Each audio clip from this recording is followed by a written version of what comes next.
왕자입니다. 오늘의 차트 보겠습니다. 비트코인 8,000 붕괴가 확정이 되었어요. 지금 이제 7,900만 원대로 내려왔고, 자, 이게 무너지면서 이상 신호가 발생했나? 아직까지 없고요. 지금 구간 현실될 것. 이게 이제 무슨 얘기냐면, 오늘 종가로는 비트하고 이더가 마이너스 각각 4%씩 하락이 되었습니다. 이렇게 되었고, 일부 알트는 반등이 되었는데 거의 뭐 극소수 한 10분의 1 정도에 대해서만 반등이 좀 나왔고, 대부분은 다시 하락이 되었어요. 그래서 장중에 마이너스 10% 또는 뭐 마이너스 5%씩 이렇게 빠져주는 코인들이 상당수 많이 등장을 했습니다. 자, 그러면 이제 기존에도 저번 주에도 저번 달에도 이제 계속 얘기를 했던 거지만, 하락에 대한 누적이 많이 발생됐다. 근데 이제 여기서 팩트는 지금 구간이 현실이 된다는 게 이제 무슨 얘기냐면, 이 하락으로 인해서 전체적인 반등 포지션은 강하게 잡힌 상태예요. 물론 이거를 이제 계속 얘기를 말씀을 드렸습니다. 근데 이제 그런 부분이 아니고 좀 다르게 봐야 될 게, 우리가 보통 이제 누적이 되는 거하고 이게 이제 도달이 되는 거하고 좀 별개로 봐야 돼요. 누적이 됐다는 거는 기존에 하락이 되면서 또 하락이 되고 여기 하락이 되면서 나온 이 누적 값이 존재하고 있고요. 도달이 된 거는 이 누적의 최종 자리를 얘기합니다.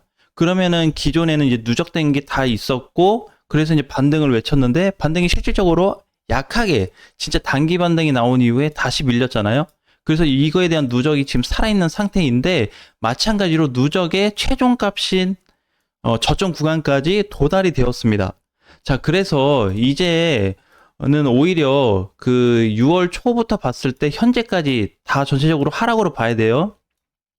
이 하락 중인데 현재 이제 7월 8일자부터 변수가 나올 가능성을 높게 보셔야 됩니다. 모든 게 다 자리가 만들어진 상태예요. 근데 기존에도 사실 자리가 있긴 했는데 거의 지금은 맥스치까지 도달을 했습니다. 그러니까 이제 기본적으로 아무리 저게 하락이 누적이 된다 그래도 이 기준값을 깨고 내려오면 안 되거든요. 근데 이미 여기를 깨고 내려온 상태입니다.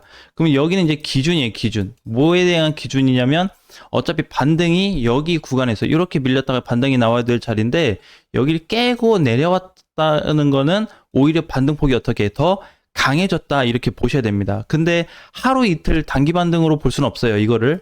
아마 올라가게 되면 일주일 이상 반등으로 보고 있습니다. 근데 이거에 대한 퍼센테이지도 전체적으로 증가하고 있고요. 최근에 밀렸던 코인들도, 어제 눌렸던 코인도 있는데 꽤 많은 코인들이 스탑이 된 코인들이 있습니다. 거의 제자리에서 왔다 갔다 하는 약간 그런 느낌에. 그래서 솔라나도 어제 떨어졌어요. 8%가 빠졌는데, 8% 빠진 거 보면은 전체적으로 올라갔다 내려오긴 했는데 뭐 특별하게 많이 깨졌다기보다는 다시 제자리로 온 느낌. 자, 그 이외에 그 자리를 깨고 내려간 애들도 있습니다. 몇몇 코인들은. 근데 지금 이제 그게 깼냐 안 깼냐가 중요한 게 아니고, 어제 비트코인이 마이너스 4%, 그 다음에 이더리움이 마이너스 4%면은 앞전과 같은 상황이 나타났어야 돼요. 앞전 무슨 상황이죠? 기본 마이너스 8에서 기본 10, 그 다음에 마이너스 10에서 15%, 이렇게 강력하게 떨어져주는 알트코인들이 이번에 안 나왔습니다. 보셨나요? 그래서 이제 마이너스 10%를 찍긴 했는데, 그 전에 반등 나온 게 적게는 3%에서 10% 사이에 반등이 나오다 보니까 어제 마이너스가 눌리더라도 거의 다시 제자리로 온 듯한 느낌을 많이 받았을 겁니다. 자, 마찬가지 엘프도 마이너스 6% 빠졌는데 뭐 그렇게 뭐 엄청 깼다 이런 느낌은 좀 아니죠. 자, 스토맥스도 마찬가지. 보면 반등 나왔다가 어제 장중에 6.4% 빠졌는데 그 전날에 올려준 게 있어요. 자, 그러면 여기서 이제 중요한 건 뭐냐면, 비트코인, 즉 대장들이 큰 하락이 되었음에도 불구하고 최근에 6월 말부터 현재까지 자리를 만들어주는 이 값에 대해서는 좀 특별하게 볼 필요가 있다. 가장 강력했던 게 7월 4일이에요. 이날. 왜 그러냐면 7월 4일이 우리가 이제 별로 안 좋아했던 7월 4일의 하락. 이때가 이제 4%가 나왔던 하락이거든요. 여기서 나왔던 마이너스 4%하고 어제 나왔던 마이너스 4%가 똑같아요. 똑같은 마이너스 4%인데 알트코인들이 덜 빠졌어요. 자, 물론 이제 많이 빠진 거에 대한 거기도 누적값이 존재를 하겠죠. 그래서 지금 지금 이 공간 자체를 좀 다르게 봐야 돼요. 오히려 처음에 나타났었던 여기 마이너스 4%에 대해서 현재하고 따져서 보면은 거래가 반이 줄었습니다.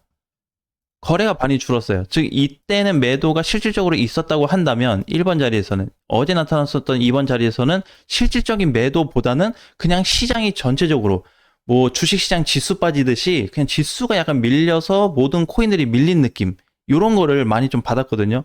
그래서 지금 전체 흐름으로 검토를 해보게 되면 흐름상에 문제가 있냐, 이게 제일 중요하거든요. 이거 문제 있어 없어? 현재 없습니다. 없어요. 하락이 되는 걸로 갖다가 가지고만 따지겠다고 한다면은 진작에 흐름이 무너졌겠죠.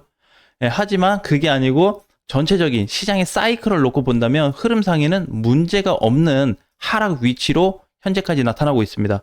자, 그래서 뭐 어제도 다시 그 전날 이제 시총 낮은 애들은 좀 다른 그림도 있어요. 이제 보면은 이렇게 좀 뭔가 더 깨고 내려가는 느낌. 보라 같은 경우는 5.7%가 빠졌는데 전일 6일날 올라간 것보다 더 빠져서 뭔가 자꾸 깨고 내려가는 느낌이 들거든요. 근데 이런 코인들도 동일하게 나타나고 있습니다. 그러니까 어떻게 여기에서 원래 어제 같았으면은 이렇게 크게 한 번 더 부술 수 있는 공간을 그렇게 부수지는 않았다는 거예요. 장중 급락이. 예, 그래서 이제 보통 이제 세게 나왔을 때 시점을 좀 보게 되면 지금 어떻게 많이 둔화되었다라고 볼 수 있습니다. 자, 여기도 마찬가지. 7월 4일날 얘는 이제 급락이 되었는데 어제 하락은 되었지만 전체적으로 거래가 줄면서 퍼센테이지도 그렇게 크지 않았다는 거예요. 왜 같은 대장들 마이너스가 됐을 때 첫 번째는 13%인데 어제는 6%밖에 안 빠졌냐? 그죠? 자, 그러면 이거에 대해서 어떻게 뭔가 좀 약해지고는 있구나는 느껴지죠. 그죠? 하락을 때리기는 하는데 거기에 맞기는 하는데 뭔가 약해지고 있어요. 여기 구간을 잘 보셔야 됩니다. 그러니까 이제 여기서 호불호가 완전히 갈릴 거예요. 그래서 이제 두 가지가 있죠. 당연히 시장에 두 가지밖에 없는데 현재 자리에서 뭐 비트코인이 다시 8천 넘어가요, 안 넘어가요, 그걸 따질 상황은 아니고 여러분들이 보유를 해야 될 자리인 건지 아니면 그냥 손절하고 떠날지, 자, 요거를 다시 한번 결정을 해야 되는 저는 공간으로 보고 있습니다. 근데 오늘 정리하면 아쉽겠죠. 그러니까 이제 이렇게 오늘부터 전체적으로 다시 반등이 이번 주에 잡혀 있기 때문에 반등은 좀 보고 요렇게 올라오든 아니면 어제 뭐 펀디엑스나 뭐 다른 코인들처럼 시바이너처럼 뭐 이렇게 좀 크게 올라가줬다, 그로스톨처럼 그랬을 때 이제 좀 정리를 하고 손절을 할 건지에 대한 고민, 그 다음에 이렇게 반등이 나온 이후에도 계속 보유를 할 거에 대한 고민을 선택을 하셔야 됩니다. 그런데 저는 그렇게 생각해요. 사이클이 오기는 하는데 이 사이클, 그러니까 우리가 얘기하는 사이클은 이제 강세장에 대한 사이클을 지금 원하고 있는데 안 오잖아요. 그래서 지금 비트 검토를 필수로 하면서 어떻게 여기에 대한 흐름을 같이 읽어가는 게 중요합니다. 그러니까 여기에 대해서 왜 그랬어? 이게 따지기보다는 이 흐름에 맞춰서 어떻게 기존 사이클대로 가고 있기 때문에 그대로 같이 가야 된다는 거죠. 하락이 됨에도 불구하고. 그러면 이제 이게 반대로 얘기하면은 과거에 이제 작년이죠. 작년 비트코인이 이제 길게 조정받았었던 이 공간에서 보면은 알트코인들이 여기서 박살이 나왔는데, 그죠? 박살이 났는데 어떻게? 그냥 다 떠나야 돼? 이런 관점으로 봐야 되냐는 거죠. 여기도 하락은 되었는데요. 사이클은 어떻게? 살아 있었다는 거예요. 지금같이 흐름이 어떻게? 흐름은 정상이었습니다. 이 당시에도. 근데 어떻게 코인들 다 빠졌어요. 빠진 폭이 치명적으로 빠지긴 했습니다. 근데 이거는 알트코인 속성상 어쩔 수 없어요. 비트코인하고 이더리움 대장들, 그 다음에 메이저 코인들하고 좀 비교해서 보면은 그 시총이 좀 낮은 애들은 오히려 타격을 항상 받아왔지, 이때만 그랬고 지금 더 깊고 이런 건 없거든요. 항상 그랬어요. 매년 상승 하락이 존재했을 때 하락 구간에서 동일하게 나타났습니다. 근데 여기도 정상이었어요. 근데 지금도 마찬가지라는 거죠. 그러면 이렇게 큰 하락을 버틴 이후에 어떻게 시세 전환이 유지가 되고 있었기 때문에 이렇게 반등이 나온 거고, 만약에 여기서 흐름이 정상적으로 유지가 되었었는데 여기서 뭐가 좀 잘못이 됐다, 그래서 밑으로 깨고 내려가는 상황도 만들어질 수 있잖아요. 근데 어떻게 뭐가 기준이 되었다? 전체적인 사이클, 흐름상에 변동이 없었다는 거예요. 변동이 없었을 때는 하락이 돼도 보유할 수 있는 가능성을 좀 놓고 가야 되고, 흐름이 정상적이지 않을 때는 하락 중이어도 어떻게, 마이너스여도 조금 잘라가는 게 필요하다. 근데 지금도 같은 케이스예요. 지금도. 지금 요거는 이제 알트코인인데 얘도 상승폭에서 지금까지 보면 하락폭이 엄청나게 길거든요. 22년도에 하락장 이후로 하락이 제일 깊어요. 아니구나.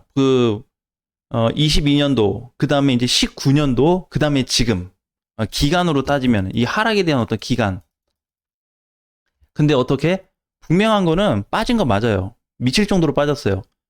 고점 대비 막 몇 배가 빠졌잖아요. 고점 뭐 2,600원인데 거의 뭐 4배씩, 막 5배씩 빠지니까 계좌 상태가 어떻겠어요? 당연히. 중간에 탔더라고 해도 여기서 잡았어도 다 전체적으로 마이너스를 볼 수밖에 없는 상황입니다. 근데 항상 이럴 때 어떻게 시장에 대한 변동이 나타났다는 거 꼭 한번 기억을 해주셨으면 좋겠어요. 그래서 지금 올라오는 약간의 반등을 가지고 위안을 삼지 말고요.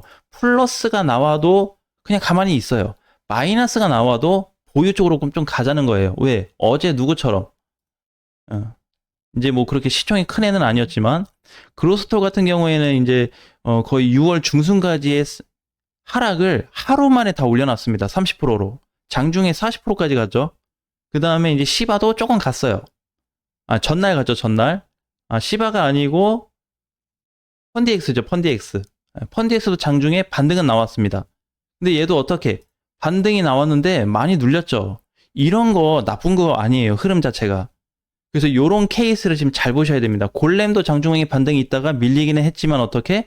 이거 밀린 것 자체를 나쁘게 보지 말자. 왜? 여기 물린 사람들이 털었을 가능성이 훨씬 더 높기 때문에 이 다음번에 올라가 준다고 한다면 훨씬 더 가볍게 올라갈 수 있겠죠.